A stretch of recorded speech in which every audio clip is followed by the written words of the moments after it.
உலகில் உள்ள பணக்கார கடவுள்களின் வரிசையில் 2வது இடத்தில் இருக்கக்கூடிய திருப்பதி திருமலா தேவஸ்தானத்திற்கு வந்துள்ளோம். இந்த கோவில் தேவஸ்தானம் என்பது மொத்தம் 7 மலைகளை தாண்டி மலைகளின் உச்சியில் இந்த கோவில் அமைந்துள்ளது. முன்பொரு காலத்தில் இந்த கோவிலில் தரிசனம் செய்வது என்பது அவ்வளவு கடினமான ஒரு விஷயமாக இருந்தது. 7 மலைகளை தாண்டி வந்துதான் இங்கு இந்த கோவிலை தரிசனம் செய்துள்ளனர். இப்போது உள்ள காலத்தில் சாலை வசதிகள் இருப்பதால் எளிமையாக சாலையில் மலை வரை வந்துவிட முடியும். அப்படி எளிமையாக மலைக்கு வந்துவிட்டாலும் கடவுளை தரிசனம் செய்வது என்பது நீங்கள் குறைந்தது 3 மணி நேரம் முதல் அதிகபட்சமாக 48 மணி நேரம் வரை காத்திருந்தே இந்த ஏழுமலையான், அதாவது பாலாஜி என்று அழைக்கக்கூடிய ஏழுமலையானை தரிசிக்க முடியும். இவ்வாறு தரிசனம் செய்யும் பக்தர்களுக்கு இங்கு வழங்கக்கூடிய உலக புகழ்பெற்ற பிரசாதமான லட்டு. இந்த லட்டு எவ்வாறு தயாரிக்கின்றனர், இந்த லட்டில் மொத்தம் எத்தனை வகைகள் உள்ளன என்பதை இந்த காணொளியில் நாம் தெளிவாக காண உள்ளோம். நாம் இவ்வளவு விவரங்கள் சேகரித்து தருவதற்கு காரணம் நமது சேனலையும் நீங்கள் சப்ஸ்கிரைப் செய்வீர்கள் என்ற நம்பிக்கையில்தான். தயவு செய்து நமது சேனலையும் சப்ஸ்கிரைப் செய்யும்படி கேட்டுக்கொள்கிறேன். திருப்பதி லட்டு என்று நாம் பொதுவான வார்த்தையில் குறிப்பிட்டாலும் இந்த லட்டிற்கு ஸ்ரீவாரி லட்டு என்ற வார்த்தையால் குறிப்பிடுகின்றனர். இந்த லட்டு தயாரிக்கக்கூடிய கிடங்கிற்கு வந்துவிட்டோம். இந்த கிடங்கை அன்பளிப்பாக வழங்கியவர் Srinivasan, vice chairman, manager director, தி இந்தியா சிமெண்ட் லிமிடெட், சென்னை. நமது சென்னை சூப்பர் கிங்ஸ் அணியின் ஓனரும் இந்த சீனிவாசன் தான். இந்த சீனிவாசன் அவர்கள் இந்த கிடங்கை அன்பளிப்பாக வழங்கியது மட்டும் அல்லாமல் இந்த கிடங்கை நவீனப்படுத்துவதற்காக இதன் அருகாமையிலேயே மற்றொரு கிடங்கும் கட்டப்பட்டுள்ளது. அந்த கிடங்கில்தான் பூந்தி போடப்படுகிறது. இந்த கிடங்கையும் கட்டி கொடுத்தது சீனிவாசன் அவர்கள்தான். இவர் எதன் சார்பாக இந்த கிடங்கை கட்டி கொடுத்துள்ளார் என்பதை பாருங்கள். சென்னை சூப்பர் கிங்ஸ் சார்பாக இந்த கிடங்கு அன்பளிப்பாக கட்டப்பட்டுள்ளது. நவீன பூந்தி பொட்டு. பூந்தி பொட்டு என்ற வார்த்தை பூந்தி தயாரிக்கக்கூடிய இடத்தை குறிப்பிடும் வார்த்தையாக இங்கு சொல்லுகின்றனர். பூந்தி பொட்டு என்பது பூந்தி தயாரிக்கப்படும் இடம். வாருங்கள் இந்த லட்டின் சிறப்பை பார்க்கலாம். திருப்பதி லட்டு அல்லது ஸ்ரீவாரி லட்டு என்பது திருப்பதி திருமலை வெங்கடாச்சலபதிக்கு நெய்வேத்தியமாக படைக்கப்படும் லட்டு ஆகும். இந்த லட்டு கோவிலில் தரிசனம் செய்துவிட்டு வரும் பக்தர்களுக்கு பிரசாதமாக அளிக்கப்படுகிறது. இந்த லட்டு பிரசாதம் திருமலை திருப்பதி தேவஸ்தானத்தின் பொட்டு என்று அழைக்கக்கூடிய மட பள்ளியில் தயாரிக்கப்படுகிறது. ஆந்திர பிரதேசத்தில் உள்ள திருப்பதியில் திருமலா என்னும் இந்த தேவஸ்தானத்தில் மட்டுமே கிடைக்கக்கூடிய இந்த லட்டானது தயாரிக்கக்கூடிய பொருட்கள் என்னென்னவென்று பார்த்தீர்களானால், கடலமாவால் செய்யப்படும் பூந்தி, ஏலக்காய், நெய், சர்க்கரை, கற்கண்டு, திராட்சை, முந்திரி போன்ற பொருட்களை வைத்து தயாரிக்கின்றனர். திருப்பதி திருமலை தேவஸ்தானத்தால் தயாரிக்கக்கூடிய இந்த லட்டுக்கு புவிசார் குறியீடு பெறப்பட்டுள்ளது. திருமலை திருப்பதி வெங்கடாச்சலபதிக்கு 1715 ஆகஸ்ட் 2ஆம் தேதி முதல் லட்டு நெய்வேத்தியமாக படைக்கப்பட்டு வருகிறது. 1815 முதல் கடவுளுக்கு இது நெய்வேத்தியமாக படைக்கப்பட்டு வந்தாலும் இது 1803 இருந்துதான் பிரசாதமாக பக்தர்களுக்கு விற்கும் முறையை கோவிலில் தொடங்கியுள்ளனர்.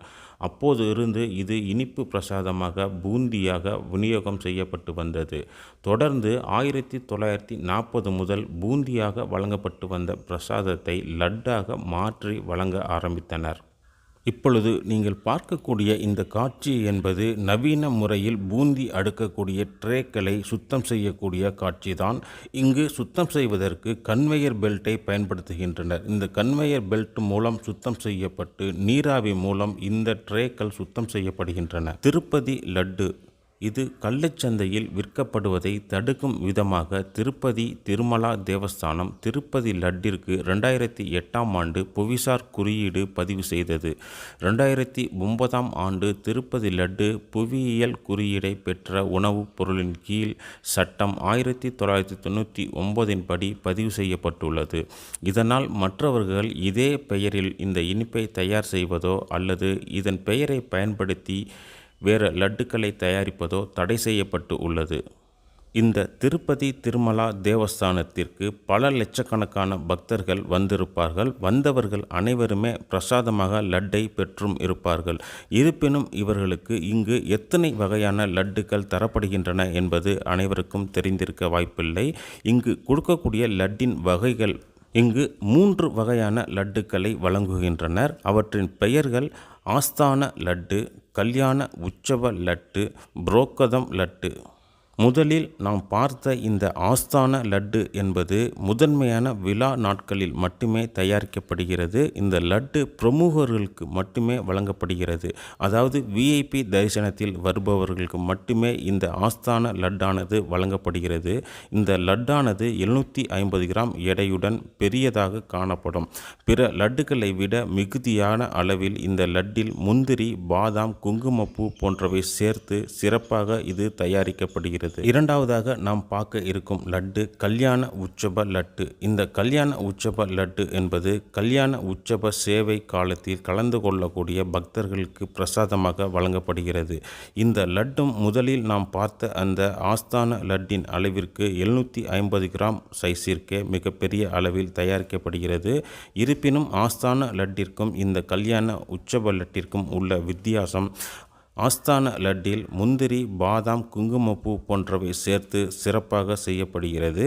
இந்த கல்யாண உற்சவ லட்டில் நெய், முந்திரி, திராட்சை, கல்கண்டு போன்றவை சேர்த்து செய்யப்படுகிறது. இதுதான் இந்த ஆஸ்தான லட்டிற்கும் கல்யாண உற்சவ லட்டிற்கும் உள்ள வித்தியாசம். மூன்றாவதாக நாம் பார்க்க இருக்கும் லட்டு புரோக்கதம் லட்டு. இந்த லட்டு பொதுவாக பக்தர்களுக்கு விநியோகம் செய்யப்படுவதற்காக தயாரிக்கப்படுகிறது.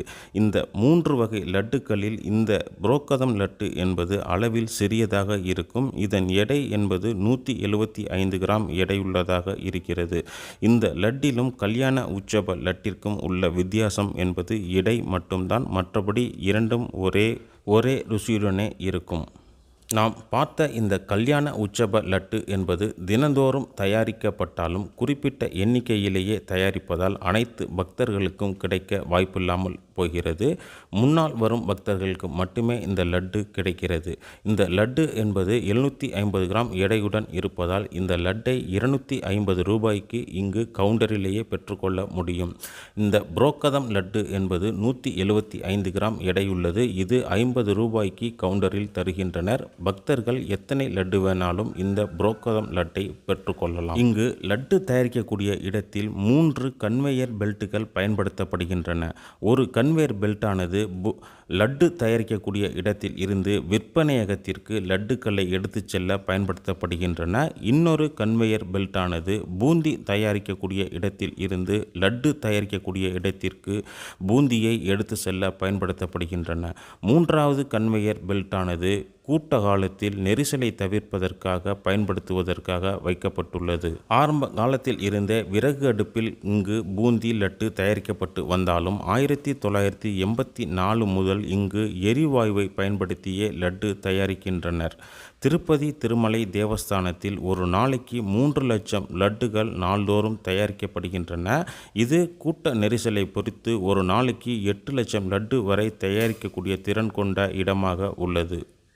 திருப்பதி திருமலாவில் லட்டு தயாரிக்க திட்டமிடல் என்பது மிக முக்கியமாக உள்ளது. திட்டமிடல் என்பது திருப்பதி லட்டு தயாரிக்க பயன்படுத்தப்படும் பொருட்கள் மற்றும் அதன் விகிதாச்சாரத்தின் அடிப்படையில் அமைகிறது. திருப்பதி லட்டுக்கு அதிகரித்து வரும் தேவையை பூர்த்தி செய்ய அதன் வரலாற்றில் 6 முறை திட்டமிடல் மாற்றம் செய்யப்பட்டுள்ளது.